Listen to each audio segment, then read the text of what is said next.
Well, welcome everyone to Steve Savant's Money, the name of the game. I'm your host, Steve Savant, syndicated financial columnist and money color commentator.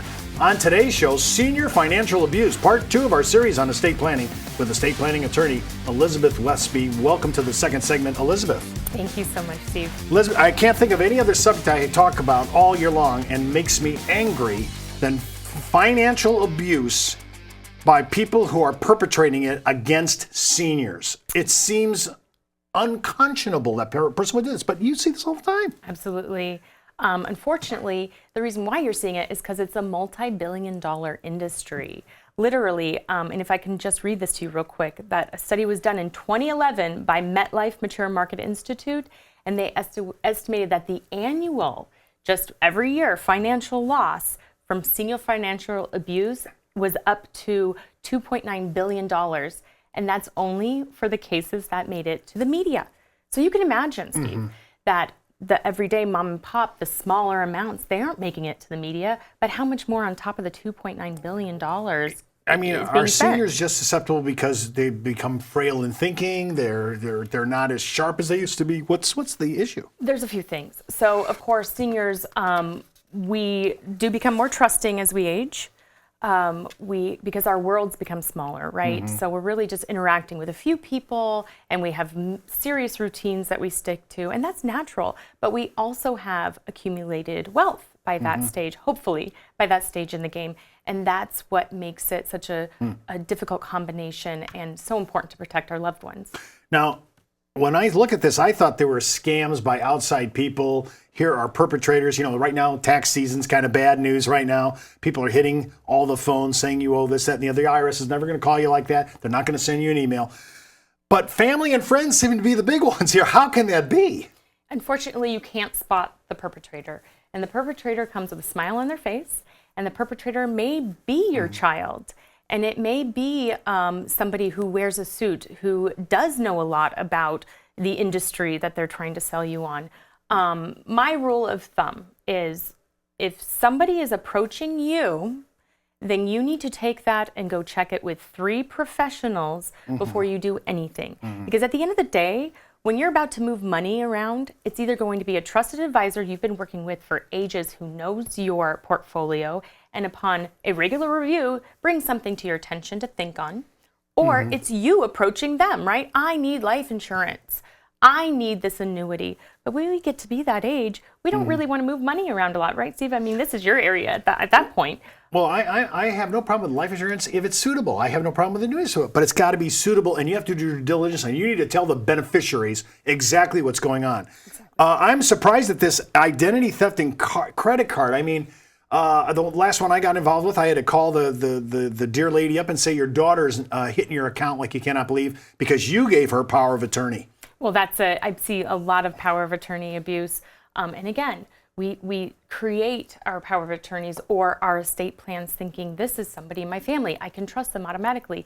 But that's really when we need to do more digging into who would be reliable and how can I diversify these individuals so I don't fall into this trap. But yes, power of attorney abuse all the time. It's too tempting. It really is. And I see this on this is one of your big hit lists. And, you know, I like the home equity conversion mortgage program called reverse mortgage. It's under HUD. It's FHA insured. Not everybody is suitable for any of the strategies that are used under that planning tool. But you see reverse mortgage scams.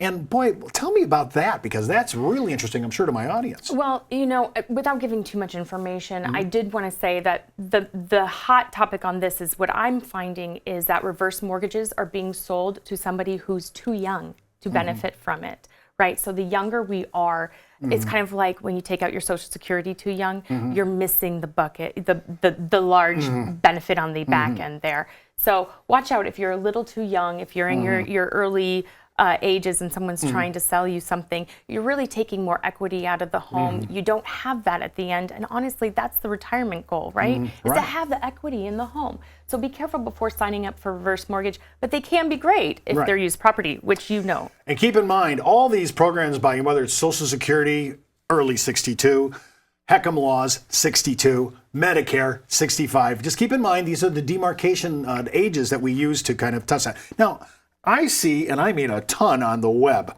living trusts and annuity scams. And remember, we sell annuities. I like the annuities. They have their place. Right. But there are scams out there. What do you see out there? So the perpetrator will come as a professional who wants to review your financial portfolio, but they do it by saying, well, have you done enough, have you updated your estate plan? Or have you built an estate plan? And most times the people are like, well, I have a will, but I'm not really sure what here, take everything and have a look. What they're doing is they want to dig into your financial portfolio and help you reinvest. Wait a minute, I want to stop you there for a second. Do they have the right, as a non-practicing, non-licensed attorney, to ask to review your will and set up any kind of trust, period? That's a really good question.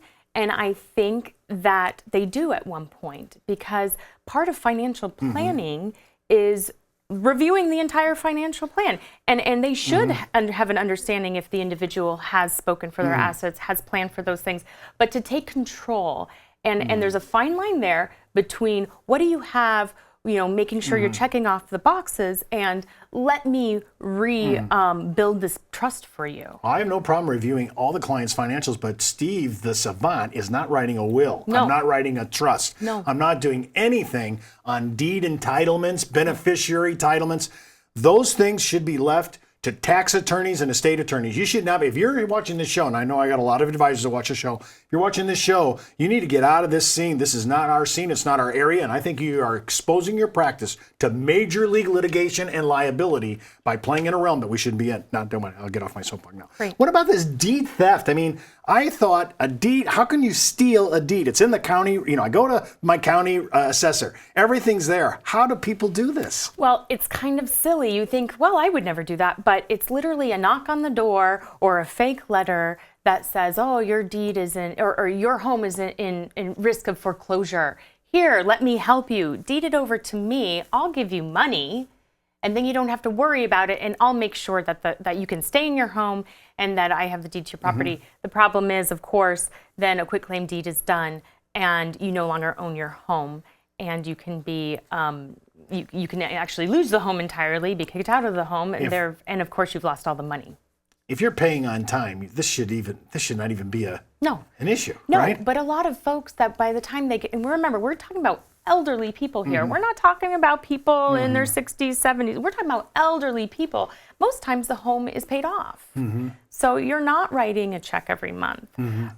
So it doesn't make sense though, but the individual doesn't really know that is a possibility or that is not a possibility if you're not writing a note to your or a check to your mortgage company. I noticed as you're talking here about undue influence. I'm thinking like, well, I do want to have some influence to help my client, but you have people that have undue influence over an elderly person, and they aren't professional. They don't know what they're doing, and it's not for the benefit of the elderly person. It's for their benefit.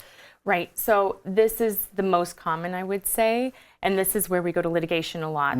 Again, the profile of the individual could be a family member, it could be a third-party financial institution, or a fiduciary. But what happens is there's an elderly person, and they still have enough of their capacity in order to change their plan, but it's questionable at that point.